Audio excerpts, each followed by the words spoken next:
This is your math gal, Julie Harland. Please visit my website at yourmathgal.com, where all of my videos are organized by topic.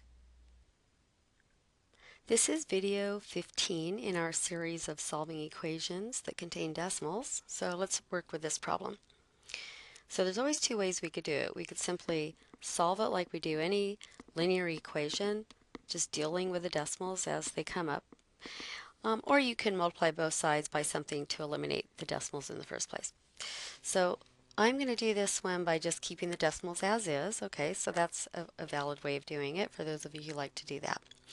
So if you want to keep it, you want to get the variables on one side and constants on the other. So we just subtract 0.7x from both sides. Make sure that when you're working with decimals, you're lining up the decimal points. And then we're going to add 0.3 to get the variables on the right-hand side. To get the constant on the right-hand side. So let's see, over here I've got 1.1 minus 0.7, that'll be 0.4x. And on the right-hand side, I'm going to have 1.2 when you add. And now you could divide both sides by the coefficient. So you could go ahead and just divide by 0.4. But remember, you need a whole number in the denominator. So you don't need to do any long division here. Just move the decimal 1 to the right. That's like multiplying the bottom by 10, which means you have to multiply the top by 10. So really, that's just 12 divided by 4, which is 3. All right, so that's solving it. You just are being careful with your arithmetic with the decimals. So let's now solve it by eliminating the decimals first. So here's the same problem. I notice that there are 4 different decimals here, and all of them only have one digit after the decimal point. So I'm going to multiply both sides of the equation by 10. So remember, you're going to multiply each term by 10. By the way, this is how they show it in books. They say, okay, I'm multiplying that side by 10, and I'm multiplying this side by 10.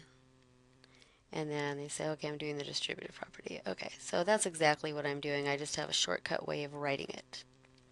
So we have 10 times 1.1x. And again, if you wanted to show all the steps, you could write out 10 times 1.1x minus 10 times 0.3 equals 10 times 0.7x plus 10 times 0.9. Now, I usually don't show either of these steps. I go directly from here to this next one. So it's up to you whether it's easier for you to show it this way or not. I just do 10 times 1.1 right here is going to give you 11x. And 10 times 0.3 is going to give you 3, because I get to move the decimal over 1. I have 7x and 9.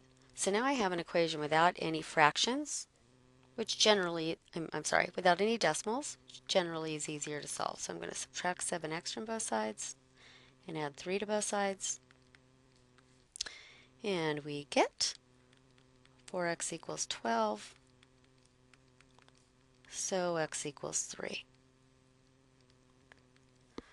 So if you want to work with integers as opposed to decimals, then you do this step of multiplying both sides by 10. And you could take, it depends how much work you want to show before you write out the 11x minus 3 equals 7x plus 9.